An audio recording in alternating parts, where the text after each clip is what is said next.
Muy buenos días, los felicito por haber llegado hasta la cuarta clase de Génesis. Y todavía casi no despegamos del capítulo 1, así que el estudio del libro del Génesis va a tener unas cuantas clases, unas cuantas vamos a tener que ir porque hay temas dentro del libro del Génesis que son estudios en sí mismos. Cuando hablemos de José, wow, cuando hablemos de Abraham y sus hijos, vamos a estar clases solamente hablando de eso. Así que estamos en la 4, hagan de cuenta que todavía ni empezamos. Hoy vamos a despegar del capítulo 1 y vamos a empezar a avanzar en los capítulos siguientes. ¿Se acuerdan que habíamos separado el libro en distintos temas?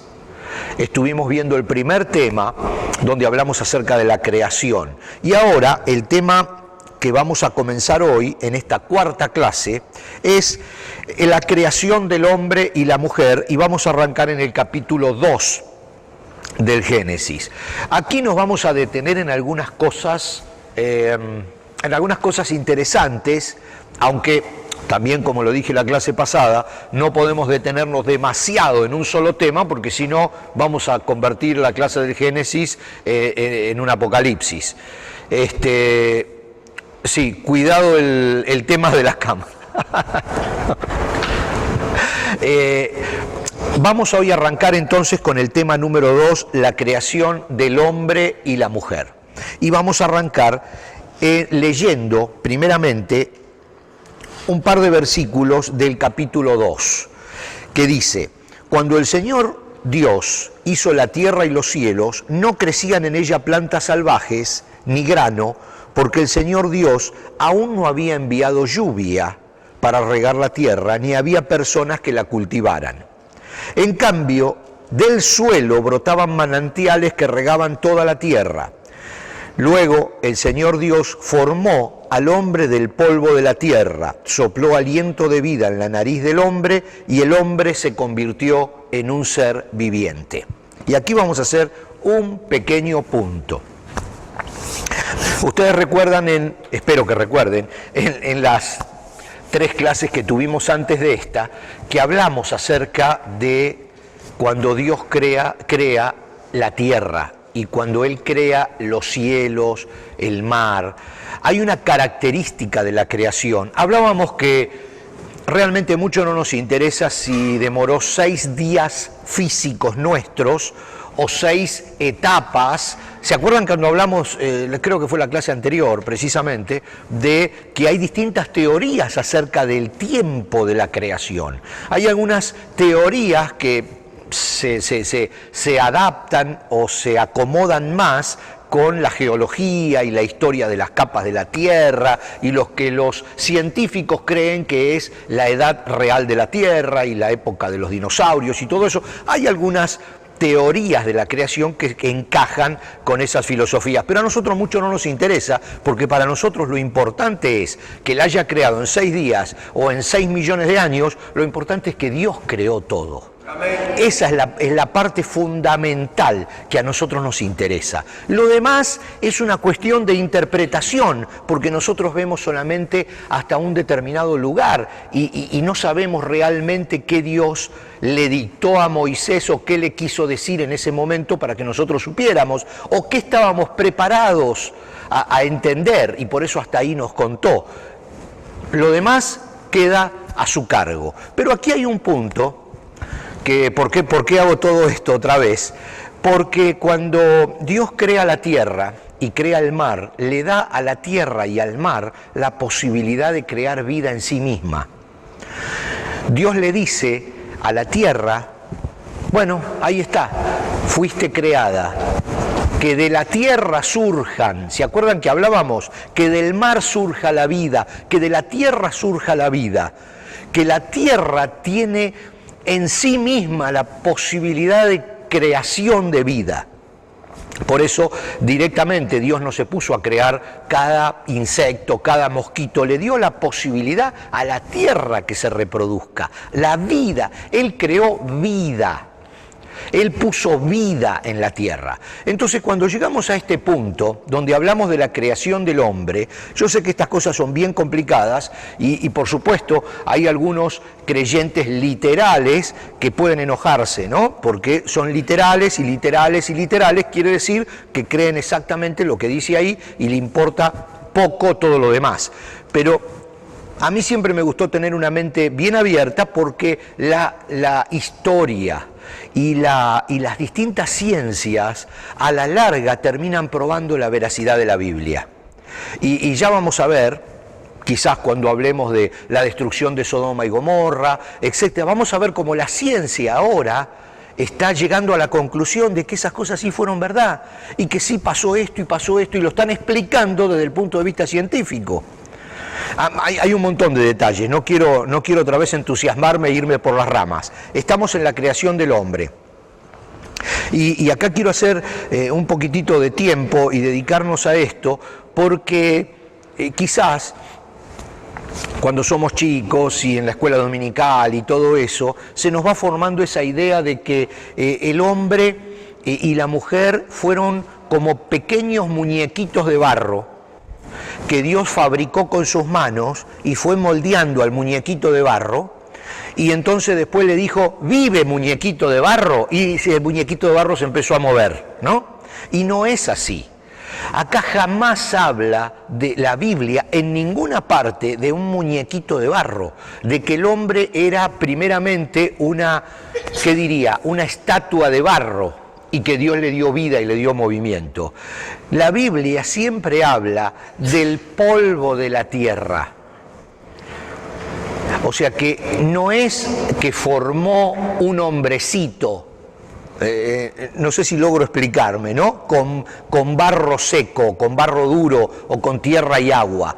Habla literalmente del polvo de la tierra. Y no nos olvidemos que Dios le dio a esa tierra la posibilidad de creación, pero de creación sin espíritu, como de los mosquitos, como de cualquier otro insecto, cualquier otro animal que haya salido del agua o de lo que sea. Al hombre le sopló su espíritu. Y ahí está la gran diferencia que tenemos con el resto de la creación. Pero, la Biblia no habla de muñequito de barro que le dio vida. Fíjense, lo acabamos de leer cuando dice, luego el Señor Dios formó al hombre del polvo de la tierra,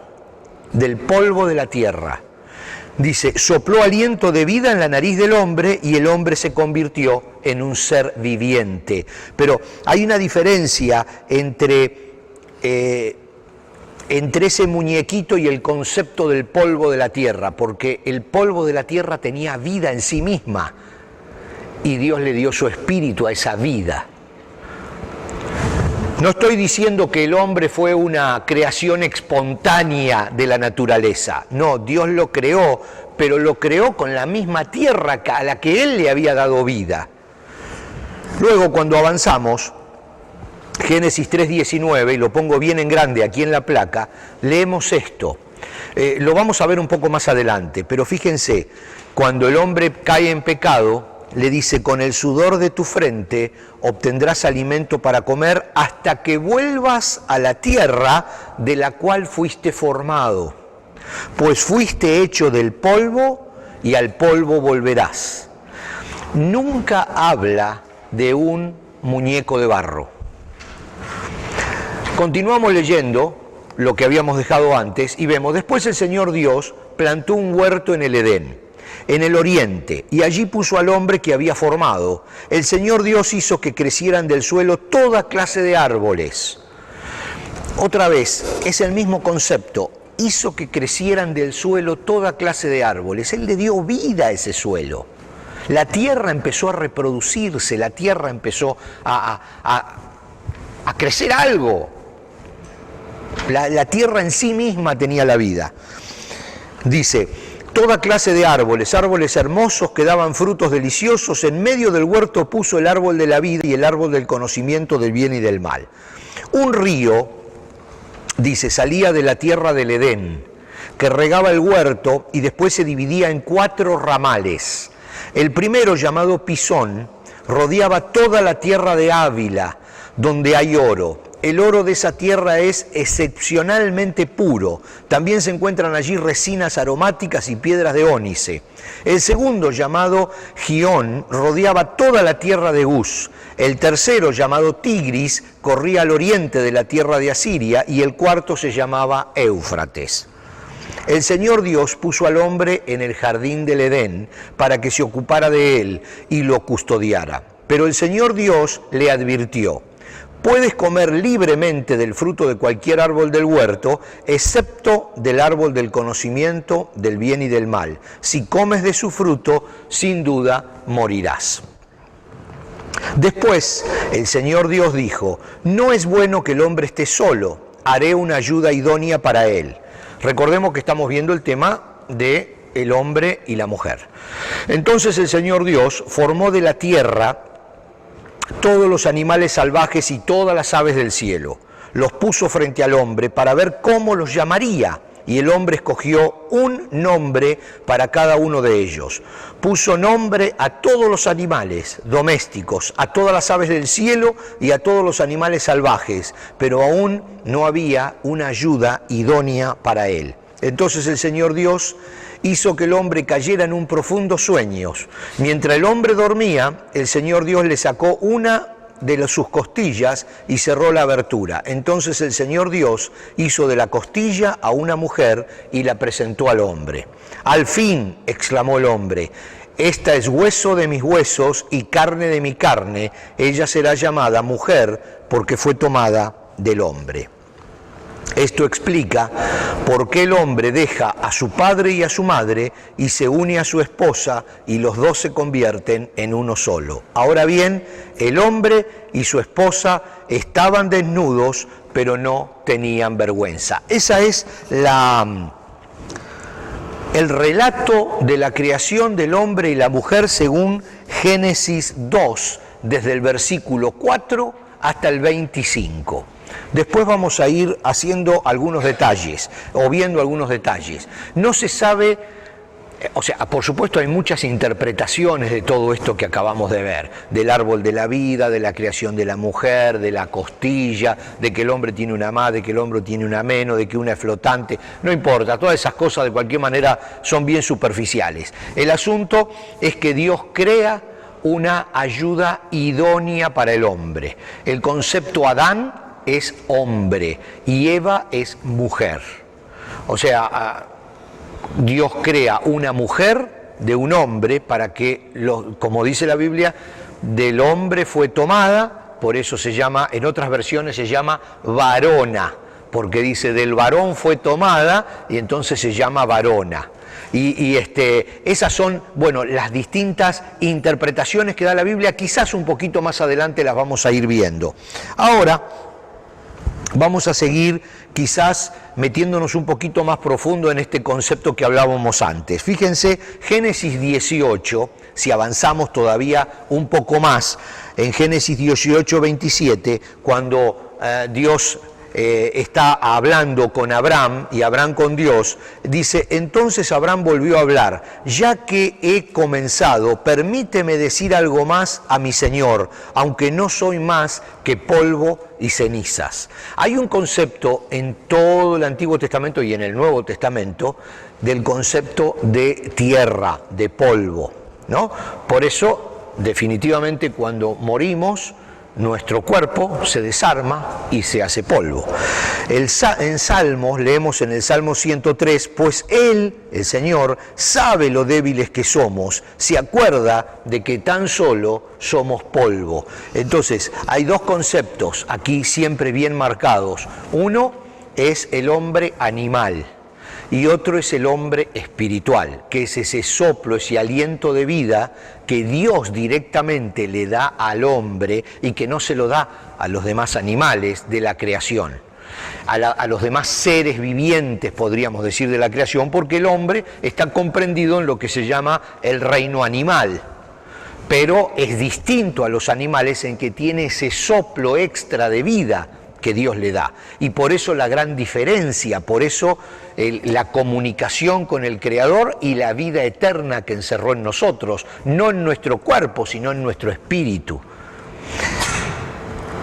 Eclesiastés, el famoso hijo del rey David, el rey Salomón, el sabio Salomón, que escribe el libro de Eclesiastés, dice, sí, dice, acuérdate de tu Creador ahora que eres joven, antes de que se rompa el cordón de plata de la vida y se quiebre la vasija de oro. No esperes hasta que la jarra de agua se haga pedazos contra la fuente y la polea se rompa en el pozo, pues ese día el polvo volverá a la tierra y el espíritu regresará a Dios, que fue quien lo dio.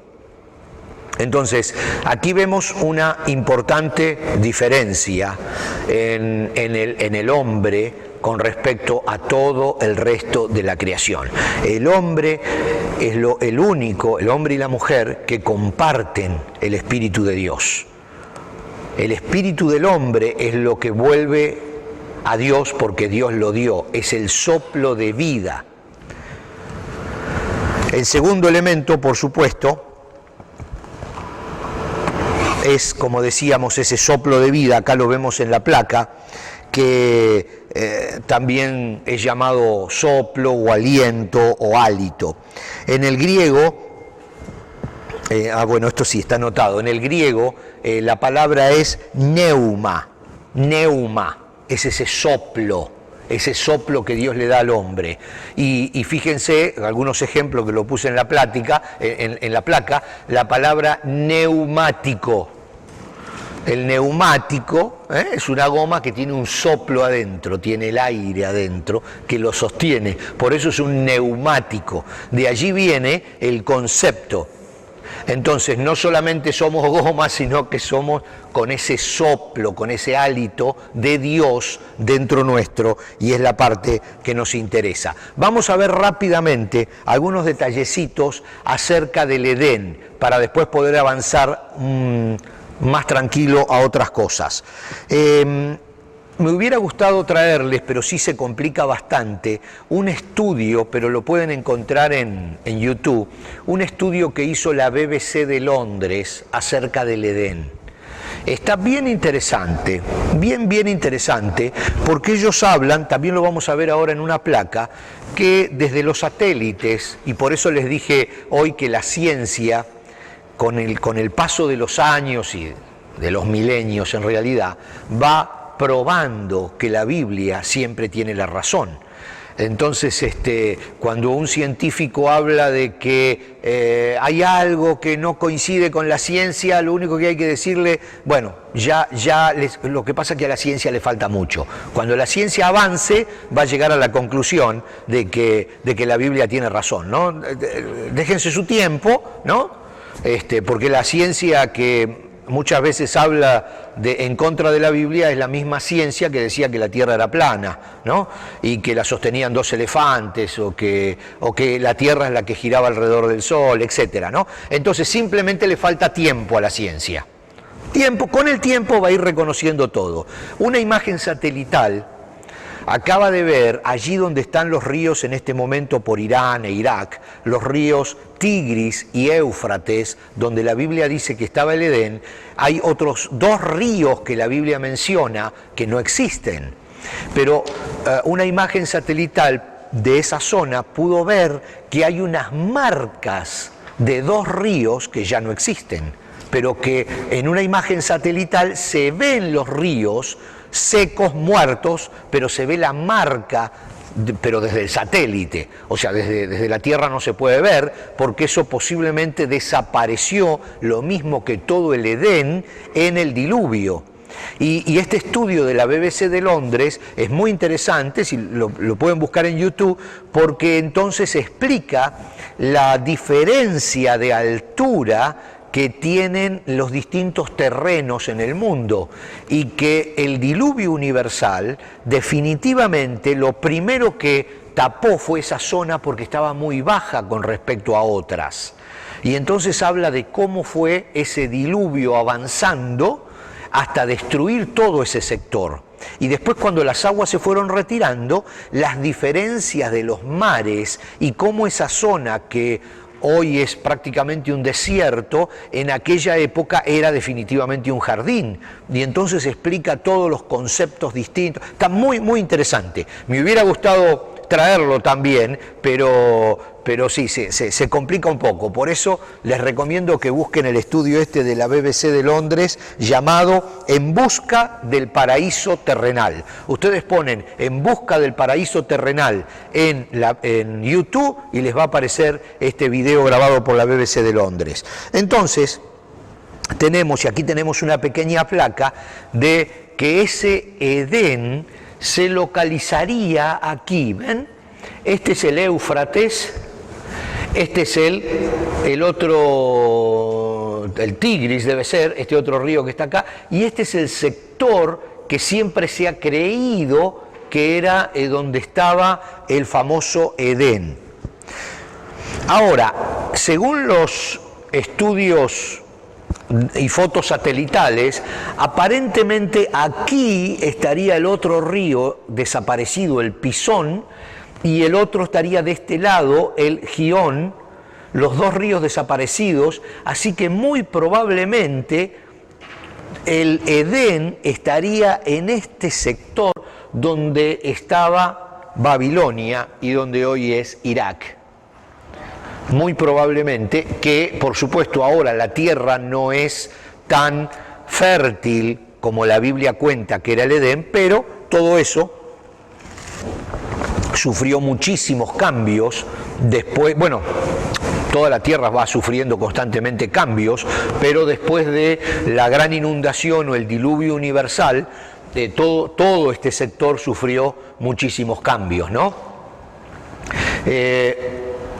En este lugar también después vamos a avanzar, fue donde arrancó prácticamente la civilización que conocemos actualmente.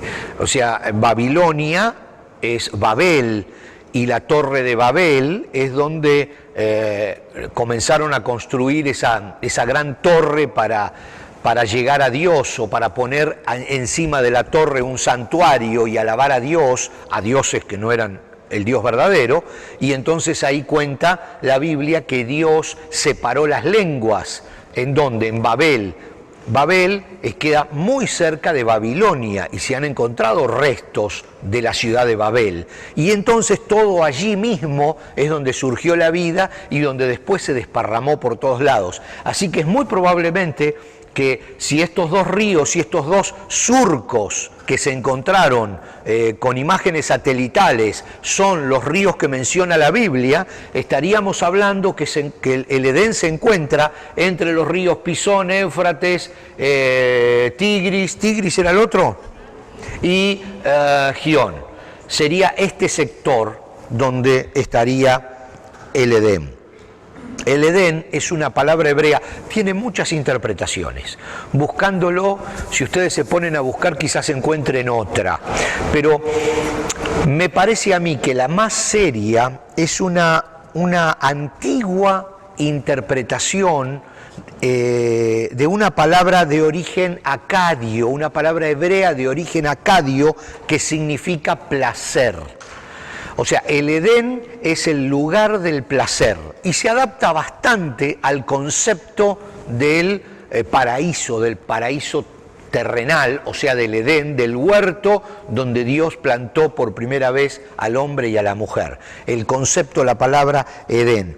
Ahora, aparentemente, fíjense, la palabra Edén, luego la versión Septuaginta de la Biblia, vieron que hablamos bastante al principio de la versión Septuaginta, porque muchas de las cosas que nosotros tenemos hoy y muchos de los nombres que le damos hoy se debe a esa primera traducción de los idiomas originales al griego, para que los judíos que estaban en Alejandría y que no sabían hablar hebreo y que sabían hablar griego pudieran leer la Biblia en griego. Entonces se juntaron 70 y algo sabios, como 72 sabios del pueblo de Israel, 6 de cada tribu creo que era, y entre ellos hicieron una traducción de la Biblia. En esa traducción de la Biblia la palabra Edén la cambiaron por la palabra griega paradeisos. Y allí salió la palabra paraíso que nosotros tenemos hoy, el paraíso, ¿no? Ahora, el paraíso o el Edén o el bosque de placentero, que significaría la palabra Edén, no es un punto justo, sino es un área muy grande. Es un área gigantesca, como la vimos en la placa. Por eso la Biblia habla de que en algún lugar, por aquí lo tenemos en esta placa, no sé si lo tenemos, parece indicar una región geográfica, correcto, una región geográfica, pero en varios lugares vamos a ver que donde Dios puso al hombre y a la mujer es al este del Edén, o sea, en un lugar geográfico al este de toda esa zona gigantesca de, digamos, de mucha vegetación y muy hermosa, con muchos ríos y con una tierra muy fértil. Al este es donde puso al hombre y a la mujer. Bueno, no quiero avanzar mucho más con esto, porque ya entramos en especulaciones, y otra vez el punto siempre es que no nos interesa demasiado a nosotros dónde estuvo, sino que estuvo, no nos interesa cuánto demoró en hacerse, sino que se hizo y quién lo hizo, ¿no? Así que, pero es interesante ver que la ciencia se ha, digamos, exigido para tratar de descubrir esas cosas que desde siempre han estado en la palabra de Dios, pero que por algún motivo han estado ocultas, y ahora la ciencia con nueva tecnología empieza a darse cuenta de que, sí, era verdad y pasa esto y esto y esto. Y a nosotros nos ayuda porque nos da una sonrisa, ¿no?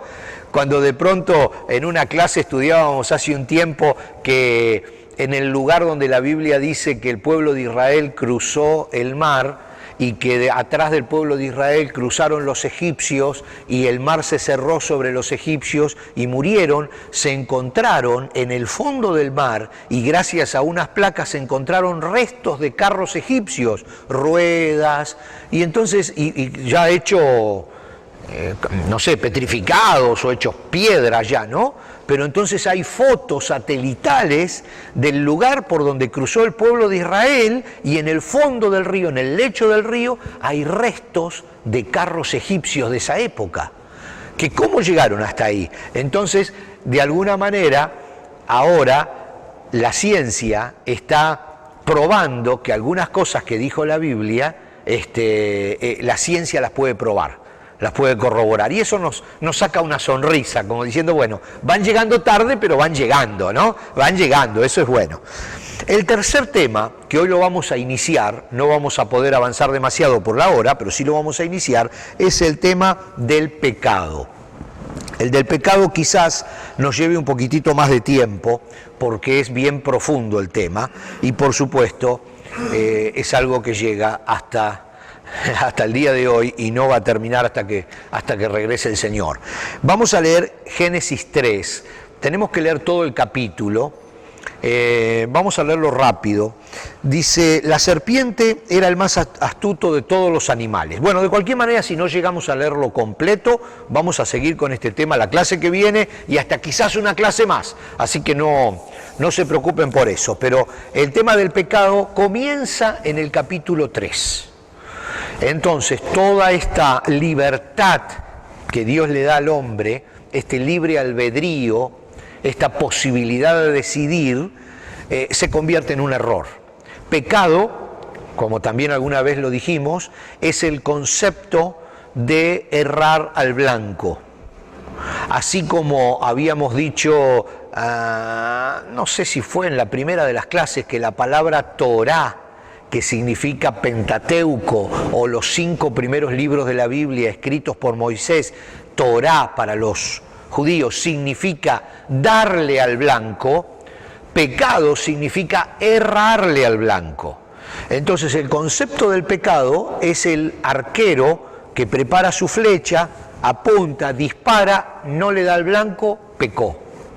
O sea, ese es un concepto. Otro concepto es pecar, es pasar una línea en la que alguien dijo por aquí no hay que pasar.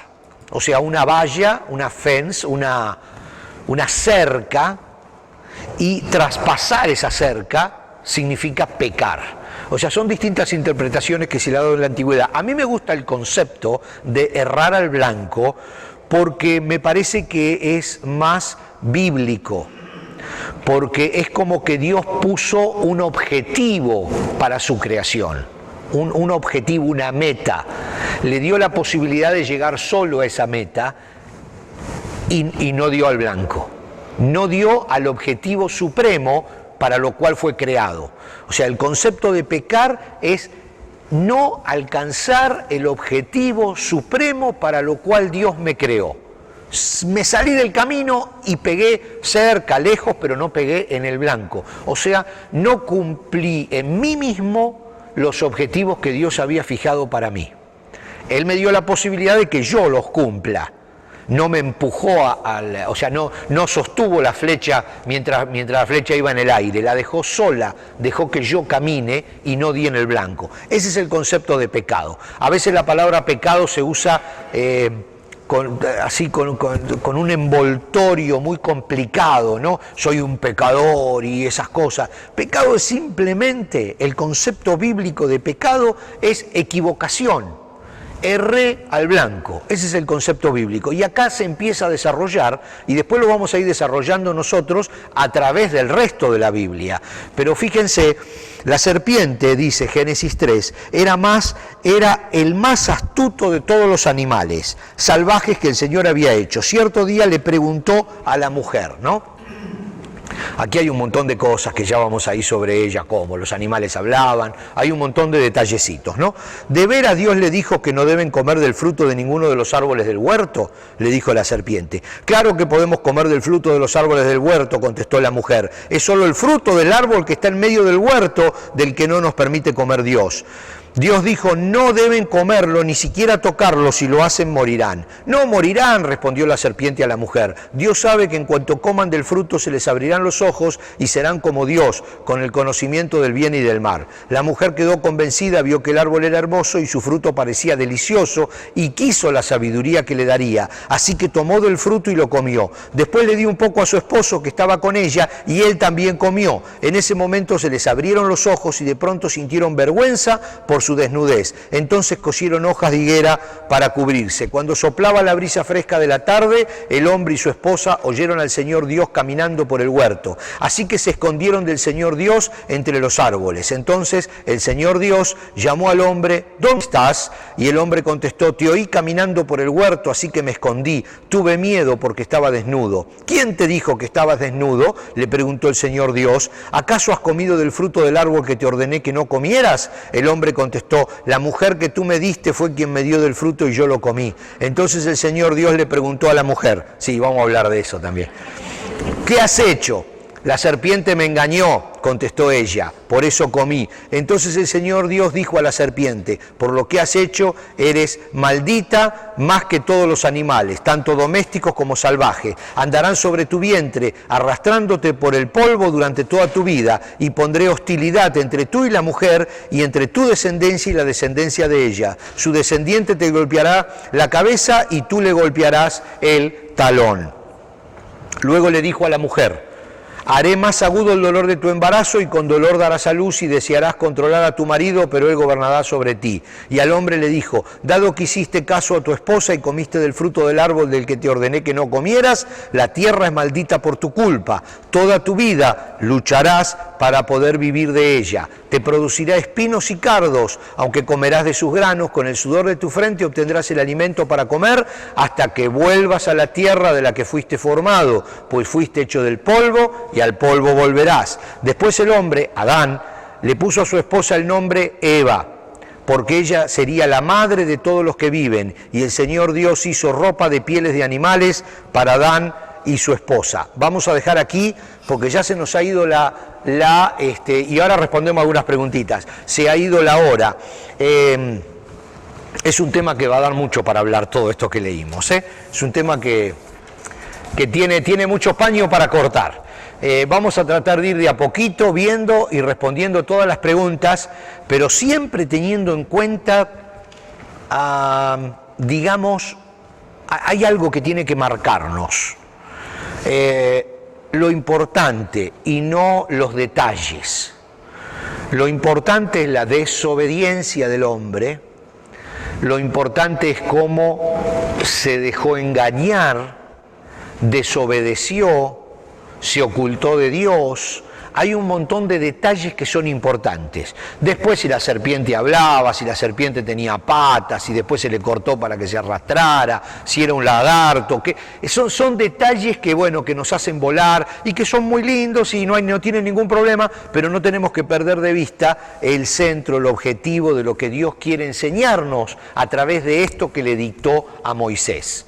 Quiere enseñarnos que tuvo la oportunidad el hombre de no desobedecer, tuvo la oportunidad de mantenerse firme en lo que Dios le había dicho y sin embargo desobedeció. Eso es pecar. Saber hacer lo bueno, como dice la Biblia en el Nuevo Testamento, que es pecado, es simplemente saber hacer lo bueno y no hacerlo. Entonces, ese es el concepto que nosotros tenemos que guardar y rescatar. Ahora sí, vamos a hablar un poquitito de la serpiente, la manzana y todo eso. A partir de la próxima clase vamos a ver si le echamos un poco de luz a todo esto, o al menos la poca luz que podemos ir teniendo. Los espero entonces en la próxima clase.